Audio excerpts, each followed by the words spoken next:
નીપાબેન ઝવેરી, તમારો સવાલ છે કે શાક સમારીએ ત્યારે જીવોનો નાશ થાય છે તો આપણે સમારતા નમો સિદ્ધાનમ બોલીએ અને એવું વિચારીએ કે આ પણ સિદ્ધના જીવો છે, એનો નાશ કરવો પડે છે, તો મિચ્છામી દુક્કડમ કરતા કરતા સમારીએ. તો નવકાર મોટેથી ગણવા કે મનમાં? જેમ કોઈને મરતી વખતે નવકાર સંભળાવીએ તો એને આનંદ થાય, તેમાં જીવોને પણ સાતા મળે, આનંદ થાય. નીપાબેન, આપનું કહેવું છે કે સમારતા નમો સિદ્ધાનમ બોલીએ અને એવું વિચારીએ કે આ સિદ્ધના જીવો છે. નીપાબેન, જરા વિચારો કે પહેલા તો આપણે નમસ્કાર કોને કરીએ? જેને કરીએ એના પ્રત્યે આપણને માન અહોભાવ હોય. જેને નમીએ એને મારીએ કૂટીએ તો તમે કરેલા નમસ્કારનું અપમાન છે. તમારા માતા પિતાને તમે લાકડી લઈને મારતા જાઓ, છરીના ઘા કરતા જાઓ અને પછી કહેશો કે આ પણ સિદ્ધના જીવ છે ને, એટલે એમને મારતા જાઓ, કૂટતા જાઓ ને નમો સિદ્ધાનમ બોલતા જાઓ. તો આ તમને યોગ્ય લાગે છે? આવું તમે કરશો? વળી આપ કહો છો કે આ પણ સિદ્ધના જીવો છે, એવું વિચારીને નમો સિદ્ધાનમ બોલીએ. તો શું ફક્ત સિદ્ધના જીવો હોય એના પ્રત્યેક જીવ દયાનો ભાવ? આમાં જે અભવી જીવ હશે, જે કદી પણ સિદ્ધ બનવાના જ નથી, એવા જીવો પ્રત્યે જીવ દયા ભાવ નહીં? ભગવાને તો એવું નથી કહ્યું કે ફક્ત સિદ્ધના જીવો પ્રત્યે જ ભાવ રાખો. ભગવાનને તો દરેકે દરેક જીવને સમાન દરજ્જો આપ્યો છે. પછી છે સિદ્ધનો જીવ હોય કે નિત્ય નિગોદી જીવ હોય કે અભવી જીવ હોય. વળી ભવ્ય જીવ પણ બધા સિદ્ધ બની જ જશે એવો કોઈ નિયમ નથી. માટે આ સિદ્ધના જીવ છે માટે નમસ્કાર કરો એવું વિચારશો તો તમે બીજા જીવ સાથે ભેદભાવ કર્યો ગણાશો. અને જેને સિદ્ધ સમજીને નમસ્કાર કરો છો એને જ મારો કાપો છો તો તે જીવ પ્રત્યે તમારો મહા અવિનય ગણાશે.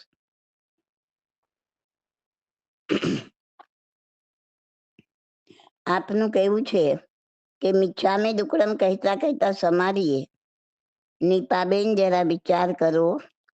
કોઈ તમારા આંખ, નાક, કાન કાપતું જાય અને મિચ્છામી દુક્કડમ કહેતું જાય તો તમે એને માફ કરી દેશો?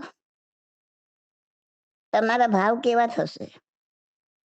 કોઈ જન્મમાં તને નહીં છોડું એવો દ્વેષ પેદા થશે કે નહીં?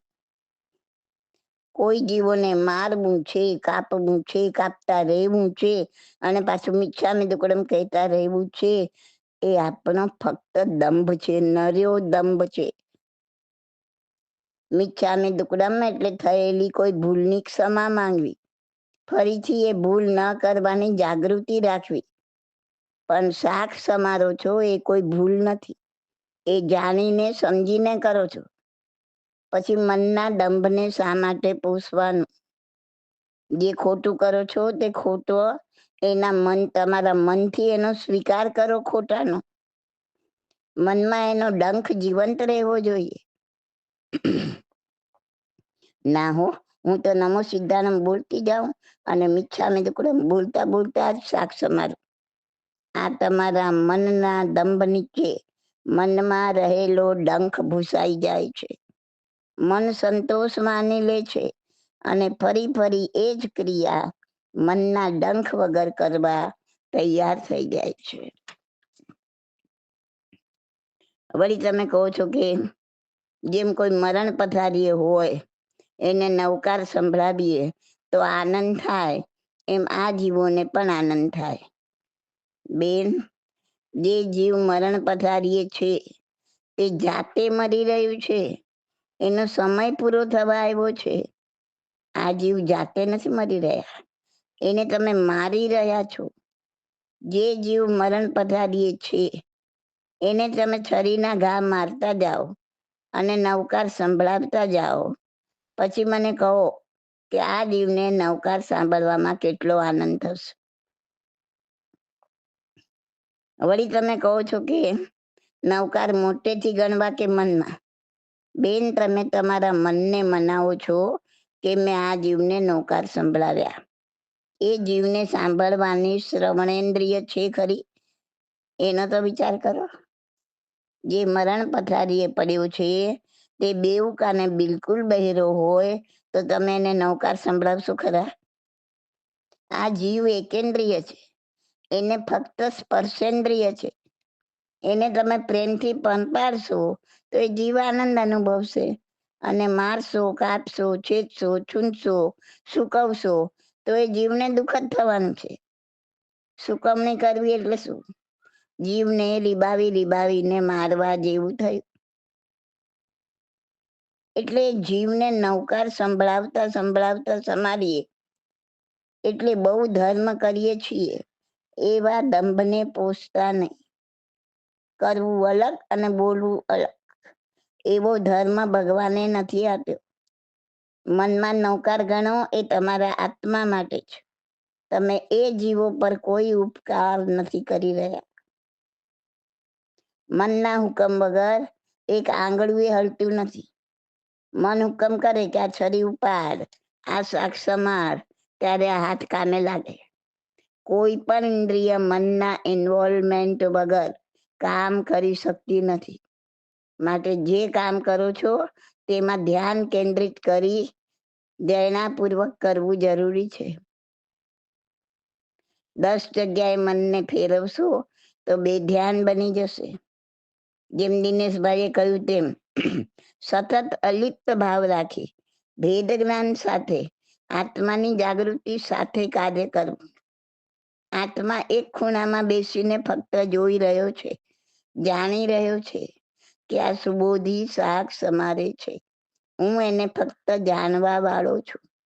એ સ્થિતિ જ્યારે અંદરથી ઉજાગર થાય, ખાસ યાદ રાખજો, આ સ્થિતિ જ્યારે અંદરથી ઉજાગર થાય, આવું બોલવાની જરૂર નથી. બોલવાથી શું થાય? શાક સુધારો બોલવાથી એનો ભાવ સુધરી જાય? એમ ભાવ સુધારતો હોય તો જોઈતું તો શું? તો આજ સુધી તમે કેટલું શાક સુધારી નાખ્યું, કેટલાયના ભાવ સુધારી નાખ્યા એમ?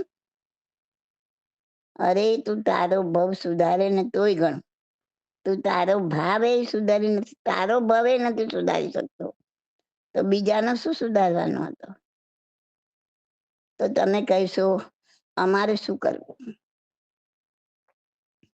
અમારે સમારતા મનમાં નૌકાર ન ગણવા, મિચ્છામી દુક્કડમ ના બોલવું.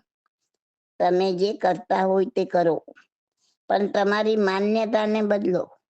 હું નૌકાર સંભળાવીને એ જીવોને સુખ શાંતિ કે આનંદ આપી રહી છું, એ જીવો પર ઉપકાર કરી રહી છું, એવો ભાવ, એનો ભાવ સુધારી રહી છું. આ બધી માન્યતાને બદલો. જે છે એનો સ્વીકાર કરો, હુંને બહાર કાઢીને કરો. આ જીવોને આ ક્રિયાથી દુઃખ થાય છે, તે થાય જ છે. એક બાજુ જીવોને કાપવા અને બીજી બાજુ એને સાટા પહોંચાડું છું એવું વિચારવું, આ બંને વિરોધી વસ્તુ એક સાથે કેવી રીતે બની શકે? આ જે કાર્ય કરી રહ્યા છો એ કાર્યમાંથી હું ક્યારે છૂટું? અનંતા જન્મોથી આ આહાર સંજ્ઞાએ મારા જીવનું કેટલું પતન કર્યું છે. જો ખરેખર દુઃખ થતું હોય તો ત્યાગ તરફ એક એક પગલું ભરો તો કાંઈ કામ થશે. તમે કહો છો જીવવા માટે કરવું પડે છે, પણ આ વાક્ય પણ દંભ છે, દંભને જ પોષે છે. આપણે ફક્ત જીવવા માટે જોઈએ એટલું જ નથી કરતા, એનાથી અનેક ગણું કરીએ છીએ.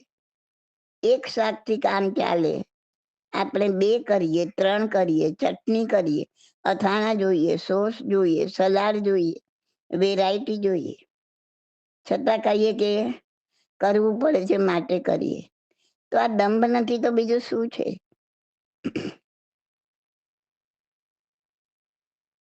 વળી કહીએ ઘરમાં બધાને જોઈએ એટલે કરી દેવું પડે. ચાલો માની લીધી તમારી વાત, પણ તમારી જાતને ચેક કરો કે તમારે એવો નિયમ છે કે ઘરમાં ભલે 4 શાક કરી દેવા પડે, હું આમાંથી એક જ ખાઈશ. બધાના બહાના હેઠળ આપણે આપણી જાતને કેટલી છેતરીએ છીએ, છતાં જાણતા પણ નથી. કેમ કે જીવોને મારવાનો જે ડંખ છે તે આવી જળ અને વક્ર બુદ્ધિ દ્વારા ભૂસી નાખીએ છીએ. જેના દિલમાં ડંખ જીવંત છે તેનું અનાયાસ છૂટતું જશે. દુનિયામાં હજારો શાકભાજી છે, કે 5-25 શાક ફ્રૂટથી આપણું જીવન જો ચાલી જતું હોય તો એટલા છૂટ રાખીને બાકીનાનો ત્યાગ કર્યો તમે તો ડંખ ક્યાં છે? યાદ રાખો, જેનો ત્યાગ નથી એ દરેક શાક ફ્રૂટ ભલે તમે જોયા પણ નથી, ખાધા પણ નથી, છતાં પણ એના સંહારનું સતત પાપ તમને લાગ્યા જ કરે છે. જો ખરેખર હૃદય એમ કહેતું હોય કે આ જીવોને દુઃખ નથી જ આપવું તો એનો ત્યાગ કરો, તો સાચા અર્થમાં એ જીવોને સાથા મળશે. ખ્યાલ આવ્યું? કદાચ આ વાણી કદાચ થોડી આકરી લાગી હોય, પણ સત્યને સમજવાનો પ્રયત્ન કરજો. દંભ નથી પોષવો એટલું નક્કી કરજો. મારી 3 બુક પ્રગટ થઈ ગઈ છે. પ્રશ્નોત્તર રત્નમાલા ભાગ 1, ભાગ 2, ભાગ 3. ત્રણેયમાં થઈને 950 સવાલ જવાબ છે. પુસ્તક ફ્રી ઓફ ચાર્જ છે. ક્યાં મળશે એના એડ્રેસ મંગાવી અને વસાવી લો અને વાંચો. મારા યુટ્યુબ વિડીયો 200 ઉપર થઈ ગયા છે. એ દરેક વિડીયો સાંભળો. ઘણું બધું જાણવા મળશે, ઘણું બધું સમજવા મળશે. એ બધું જાણ્યા સમજ્યા પછી, વાંચ્યા પછી કોઈ સવાલ લે તો મને કરો, એટલે એકનો એક સવાલ મારે રિપીટ ના કરવો પડે. Okay. This audio is by Subodhi Masalia. My contact number is 88500 88567.